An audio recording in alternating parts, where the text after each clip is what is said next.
ុំសប្បាយគ្រប់ប្រានគ្រួសារសុខសាន្តសូមឆាប់បានមានកូនប្រសា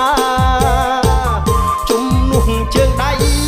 ទោះយប់ថ្ងៃជួយសពកិច្ចការ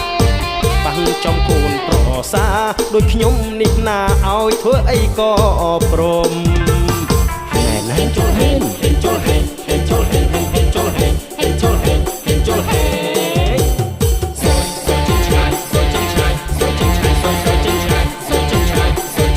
យើងវងភ្លេងស្រុកស្រែ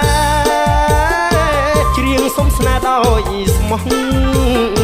សុំទានអភ័យសន្តោសបើស្នេហ៍ហួសជ្រុលហើយសូមប្រណីមេត្តាហងណាអាប៉ែងអើយស្នេហ៍អាមួយយូរហើយដោយចិត្តបរិសុទ្ធមែនណាប៉ែង